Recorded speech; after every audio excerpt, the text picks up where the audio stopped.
Sat Shri Akal, I'm Attar. Hi, I'm Maneesha. Welcome to our podcast, Two Best Friends, where two best friends, which is us, talk about anything and everything that's happening in our lives, in our minds, in our hearts. Today we have a very, very special guest with us. Yes. Who is it? Isha, go, take it away. So here we have Omi with us, who is our producer, who's been with us through the journey and, has joined us in a few episodes before as well. And here we are together to talk about an episode which we thought was quite relevant to have Omi and her perspective and her thoughts about it, which is outgoing the pot, which is not going to make sense right now, but we will talk about it soon. But before I do that, Omi, over to you, just saying hello. Hello, I am very happy and excited to be here. And it's nice to see both of your faces since Yeah. we're so far away from each other right Yes, we all are so virtual. Manisha is in India. I am in south of Melbourne, and you're up north Melbourne, which is like almost a day trip to come and visit you. Sometimes it's quicker to come to India than there. Metaphorically. So here we are. But before we go into our episode today, we will talk about our silver lining, which we always do. So, Omi, as you are our guest, would you like to start? Yes, I would actually, because I was like, oh, I'm going to record this. I need to have a silver lining. Yeah. And the first thing that came to my head was so I am very big on, generally, I'm very big on if you've committed to going somewhere or doing something, even if you don't feel like it on the day, but it's something that you've planned for weeks or months, just go do it. Go meet that person or finish this task and whatnot. Except yesterday, there was an event at my daughter's school which happened to get cancelled last minute, only because everyone said they were tired. It's end of the year, and it made my day. It's one of those events that got cancelled, and I was like, yes, thank you, because I didn't have to cancel it. It was everyone coming together saying, nope, we can't do this.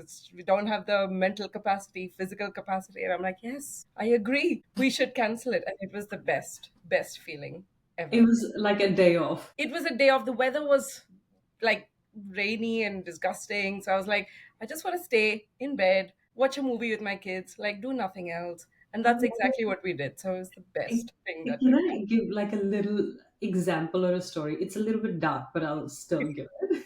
When I was little, and little kids, when they go to school, it's hard. It's hard to get them to school. And this is me talking about like when I was 5 or 6, right? So in our गांव में schools होते हैं, वहां पे सभी एक दूसरे को जानते हैं. So some days I would wait for any buzurg to die because that will be like a day. Planning is the day off, right, Atar?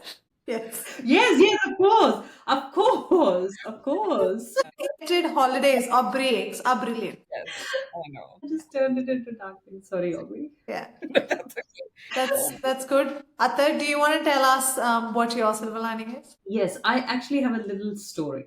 Take away what you want to take away from that little story. So the other day, Gyan came up to me and he was like, Mom, put TV band kar. Ouch!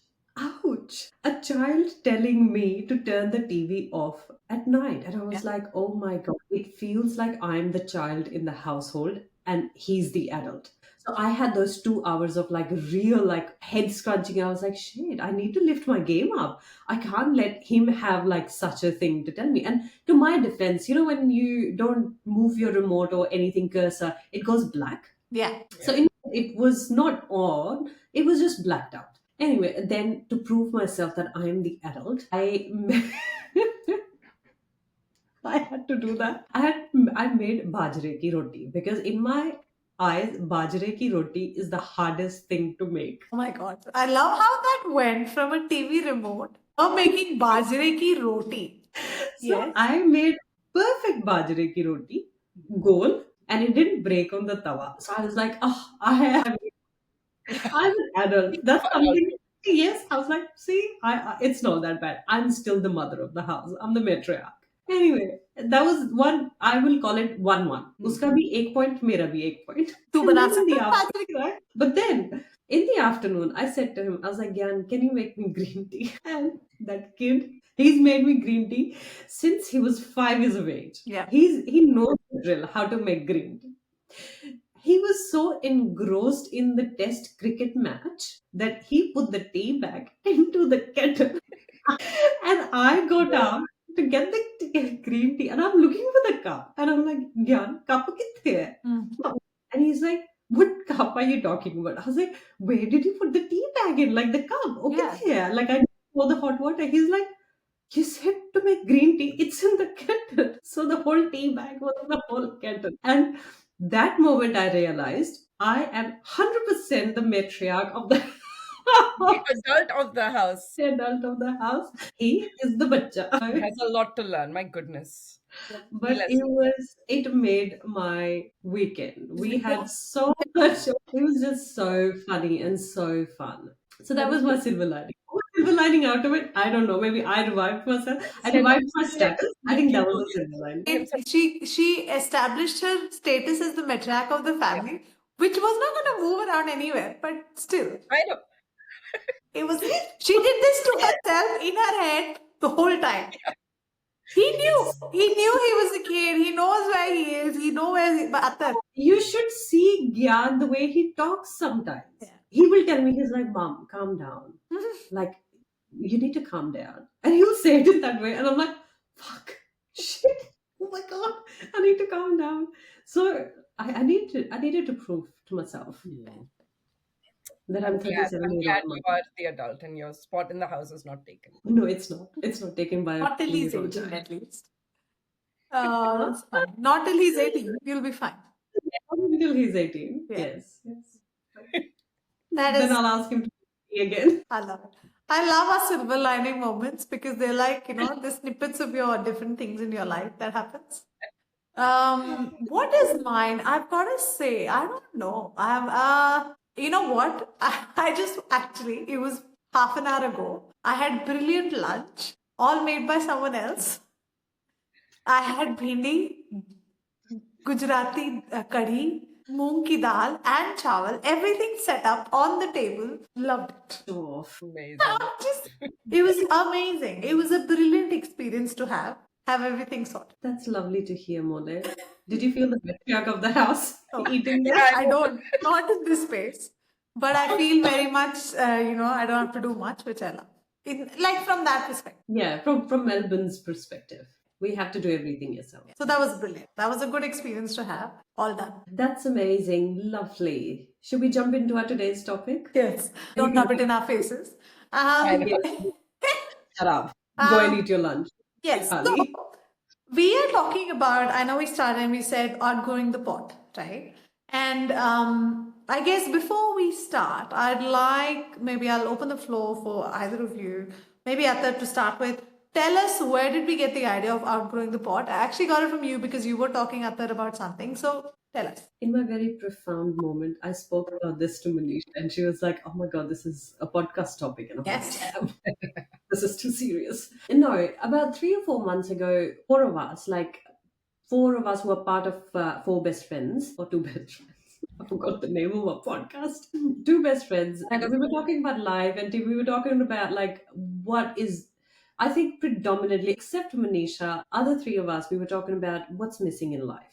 And it's a very important conversation, I feel, that when you do like a annual review of your life as to where do you stand in life, and if there's any niggly moment that isn't sitting well, and then discussing it with your friends, I think that's brilliant rather than letting it fester and become really big. And at that time, we acknowledge that there's something missing in our life. We don't know what. Everything is smooth, everything is really good, there is no speed bump, but there's just the lack of spark in there. And we left that there. We did talk a little bit of it, but then we left it there. And then I was at home washing dishes, and across my dishes, there's a big pot of plant. That's just there surviving. It's not dead, but it's dying, but not really dying. And at that moment, I realized, I was like, aren't we like that plant? That I water it, which means we water our lives. We're surviving, but we're just not thriving. And like that plant, that needs to be repotted in a different pot with new sand, with new soil, with a little bit of more love. We need to repot ourselves as well to bring the joy back, which is very hard to do because we don't like to get our hands dirty, which is like getting into the new environment and getting uncomfortable. So to repot ourselves, we have to go through the uncomfortable. And I just had that epiphany that we need to repot ourselves in order to thrive, which is not always. I think at that moment I thought, yes, I have found the reason why I'm not necessarily happy. I am happy, but there's no spark in it. And that was the first moment as to, yeah, we need to report ourselves. What comes after? Let's discuss that. Yeah. But I let's talk like what your thoughts are. I guess, Omi, just thoughts, because we're talking about what does support mean? What are those different versions? Can you tell us what do you think it was? Well, when you spoke, when so Manisha and I were having a completely different conversation, and I happened to just tell her some of my thoughts and where I'm at in my life, and then she's like, "You know what? Atar said the exact same thing to me," and I was like, "Oh my god!" So it must be obviously this. It's called, like, I think of it as stagnating, like where you're there, you're in that. It's not bad, it's not so bad. It's not that you're like, oh, I'm gonna leave now and just start fresh or do something else or whatever. But it's just you're not learning anything new in life. There's no spark, like you said, Atta. um, it's almost like you're just there because you're there. And also, then what else is there to look forward to? If you're stagnating, then when you are trying to think of, oh, 5 years from now, 10 years from now, you're like, oh, you can't imagine it because you're like, gosh, I don't actually. That's what happened with me. Because I'm right now in a place where I'm like, where do I want to be in like 5, 10 years? And I don't think it is where I am now. So if I need to outgrow my pot, it's like, okay, what steps can I take now so that in 10 years from now, I'm not in the same position as what I am now. I guess, it's like just you feel like, you keep pouring that time, love, effort into situations, spaces, thinking that you need to be better, like you need to, but sometimes you've just really outgrown that space, right? And recognizing that. I guess then in that space, one thing would maybe to talk about is what but think of a moment, if you could share a moment in your life where you did realize that you've outgrown your pot, right? What did that look like? It'd be good to kind of talk about that and go from there. Okay, I'll go because mine was very recent. In the sense, so I work as a teacher, so I'm in the education industry. And I went for a conference recently, and I was watching all of these amazing educators or education adjacent people. So people who are not directly involved in day to day education, maybe they're principals, maybe they used to be and now they do something else. And it was so inspiring. It was so inspiring. And I'm a new teacher. I've only been in the industry maybe the last 5 years, really. And it was a big pivot in my own personal career to do this and start that process. So I was like, okay, what's next for me? Because I see all of these inspiring people, but they've been in the industry for 20 years, 30 years, 40 years. So one, there's a feeling that, oh, maybe I'm not competent enough. But then I'm like, that can't be true because like, I know that's not true, but there's that niggling doubt. But then I'm like, okay, what's next for me? Like, what is it that I'm passionate about? Where is my niche in this world? Because I could just stay a classroom teacher for the next 20 years and that could be a perfectly okay thing to do, but that's not what I want. And I think that's what made me think, like, okay, if I need to if I need to find something else, I need to do it now. That's when that's, I think, in a that's what's been going on in my head, at least. So it's very. Yeah. For me, it's not been a light bulb moment. Like it didn't happen. I've always been a very spontaneous person. And I feel like maybe the life circumstances at the moment, I don't really have any challenges. And when there are no challenges, I don't feel as motivated, I feel, which is not a good thing. Maybe because I've always been so hyper all my life that now that it is calm and stable, I'm like, oh, something's missing. But I do know that I want to have challenges, be it at work or different challenges, and I'm not able to chase them. And the inability to chase them is what bothers me. And I don't know what to do about it. When you And say, that's, what do you mean, like in the sense of like, if you feel like you want to do something but not being able to do it? yeah, the lack of motivation to do it or even knowing what to do it. So the moment I realized that I am feeling stuck is why I'm feeling that, I was very happy. because that was the moment that I realized that this is exactly what's happening. But the issue is in my life, it's the lack of motivation and being stagnant is the issue. Now that I know the issue, I can then take steps to resolve it, which I did, which I have been thinking, and I have come up with a couple of solutions with that. But it was over time. It was over time, the lack of that spark, because the spontaneity was not there. It was too bland, too predictable, too routine. Or the life was too predictable and too routine oriented. So is there a recent example where you felt that very strongly when you feel like I've outgrown this sport, and this is where I'm at? No, there wasn't any moment as such. It was a gradual realization. The gradual realization was when you're doing something and you're feeling guilty of doing it and not doing enough. And feeling of not doing enough, oh my God, that's a killer. Because I would sleep feeling like, oh yes, I have slogged myself and I deserve it.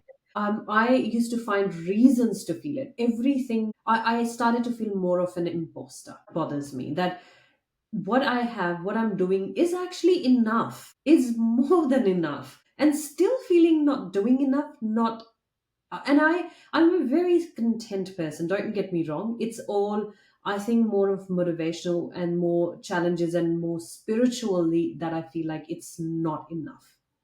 And maybe that's Not what sport is for you right now, right? It, like I said, it changes as you grow and in different phases. I think for me, I was just thinking it's a very obvious one where I have only recently, in from my work perspective, career perspective, I've kind of gone from a very full time employment phase to a self employed. And it's so interesting because, again, it took me a while to leave and move beyond that. And even though that was comfortable and pretty good, I think it was that whole like, do I keep want to, you just like you're doing a lot, but you're not feeling fulfilled in that space. And feeling that, even though saying that, a lot of us do, the anxiety of taking that risk always comes through, right? What is it going to look like? Because the moment you have to outgrow your pot, you have to step into the uncomfortable.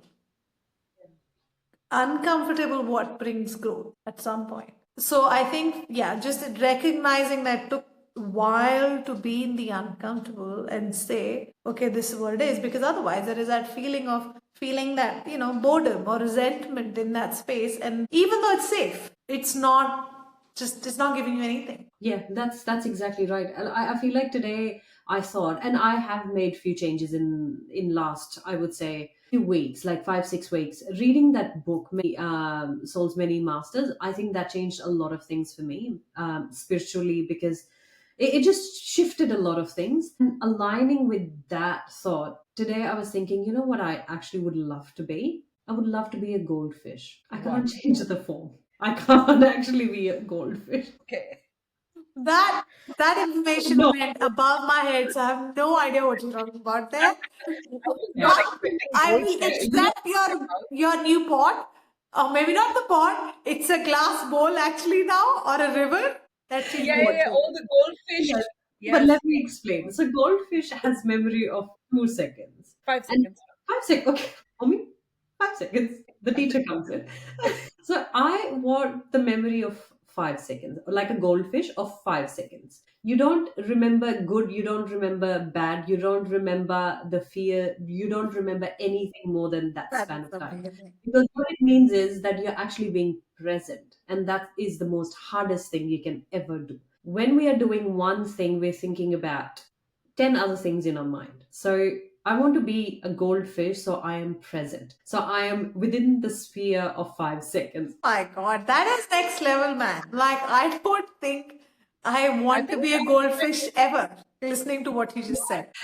It just means being present. I agree. I hear you being present, and I think that's a brilliant thing to have. But I don't know if without memories, and I would No, be. let me explain the memory thing as well. So, when you have done something nice, you want something in return for it. If you've done something nice for somebody else, right? If we are happy, we hold on to the happiness, then we chase that happiness, which may look different in future. If somebody's done anything bad to us, then we are holding grudges. So we're living in that moment. So any form of affection or fear or anger, if we are holding on to it, it is killing our present. So being a goldfish means that you forget everything. And we have this saying in Hindi as well, neki kar dariya mein dal. Be a goldfish and forget about it. I love this. I think we should say that. Be a goldfish. Yeah, Be I a agree with goldfish. the concept of it. I agree totally. I think I try to live by that, where, both the ways. You just forget it, move on, enjoy what is in the present. And because neither past or present. But also being human, we keep changing. You'll sometimes do it, sometimes not. But I can hear we digressing away from what we were talking about. Coming back, I, let's I heard तो मेरे साथ मछली नहीं बनेगी. I'll have to think about the commitment that are there. But I will be the goldfish in the moment with you when I see you. Now, what I want to know is what does stepping into the bigger pot for you look like right now? Right? What is that thing that's happening for you? Because again, like we said, the bigger pot is uncomfortable at first. The roots feel loose, but that's growth, right? You're growing into that, and it's not meant to feel stable immediately. But what is, if there is something, could be brewing in your mind, could be something you're doing. What does that look like for you right now? Or is there something? Attar, do you want to go first? Um, I think the one big step that I want and need to take is to say no to things, because what I do is that to chase that spark, I say yes to too many things because I fear that I am going to miss out on the moment that is going to spark joy in me. And it doesn't. And then it bloody kills me because I have overcommitted myself. So, the first step of getting into the bigger pot is creating new boundaries, being okay with the uncomfortable of saying no, and knowing that it's okay to miss out on something and not really miss out on the joy. So that's my big the pot. And the other thing is even thinking what other challenges I can eat, be it like studying, taking another hobby, like trying singing. Oh, yes. Your hidden talent. One day you will share with our podcast. Not yet, so I'm just laughing about that. Not laughing, just digesting, processing this information like a goldfish. No, not this information. Okay, that's amazing, Attar. And I think, yeah, you know what? I've just got to say before we go into the next, from before me, your ability to challenge yourself and keep, taking those whatever it is brilliant. I think it's amazing. You because I've seen you grow and grow, and that's and keep like holding on to that. So it's just taking that. Amazing. Good job. Almi, what's yours? Oh, mine is, I think, confidence. A lot of it comes from there. Is maybe because I also started a new career in my 30s, like complete pivot. So it's almost like hard for me to see what's on the other end of this, but also, and it's okay. Like, I think I'm giving myself the space to be not confident. Like, I'm not saying, well, not confident, but I'm also like looking at what I can do to build that up, whatever that means. Mine is very much my career focus. That's where I feel like I'm outgrowing it very quickly. So that's what I'm thinking of. Oh, Omi, can I just say, this is an easy thing for you. You know why? As you just said, you've already repotted yourself in your 30s with a different career. So this is going to be like so easy for you. It is easy. Also, it right now it's very comfortable, and it's also very new. So I'm like, do I need to? Mhm. But then I also know 100% that in 5 years time I might regret saying I'm comfortable and this is where I'm going to stay, right? Like, I feel like this could be a changing point in my life. I am so glad that we have each other or friendships that we can do a bit of like chatting and listen to ourselves through them and get the guidance. Yeah. But I would love for our listeners, if they don't have anyone to talk to, what advice would we give them? What would we tell them if they are thinking about repotting? Yeah, of course. And I think also kind of share with us what in your life, if you feel like something isn't thriving, despite all your effort. And maybe it's not about trying harder, but it's about choosing a space that lets you expand. And what does that look like for you at the moment? Yeah. I would say if anyone's listening and they want like that advice from a friend, and we are your friends, I would say, and I live by this theory that life is very short to not try anything. There are so many things that we can't try as it is. So if something isn't in your vision and you want to try, absolutely go for it. I, Go for it. I have another analogy to Yeah. add to the potting thing. Yeah. This thing about finding your marigold. So lots of like gardeners plant their veggies or whatever next to marigold because they're a great companion plant. Yourself with marigold, which the people that will help you thrive. So when you repot yourself, this is such a long analogy, but Find, when you find repot marigold yourself, next to it. basically, so that's always been my thing. Like find your marigold, that people, those people that are going to help you bloom and help you thrive, as opposed to the ones because you can also get into toxicity and whatnot, which is not where you want to be if you're looking. Yeah. Yeah. You And know, it's and you when you said that, I just want to say another thing that Atta said. I do agree. Like sometimes your marigold is not people. People are important, right? But if you're not finding that, books, podcast, we are here. Yeah, You know, yeah. listening to things or reading things can make a big impact, right? Like what Atta was saying with the book that she was reading. Also doing that for yourself, sometimes because, I'm grateful we have that, but sometimes we don't have that space and it takes time. So find that different, you can find different marigolds in your life to build that. But be curious. Keep looking for it. Okay. Don't be goldfish. I know.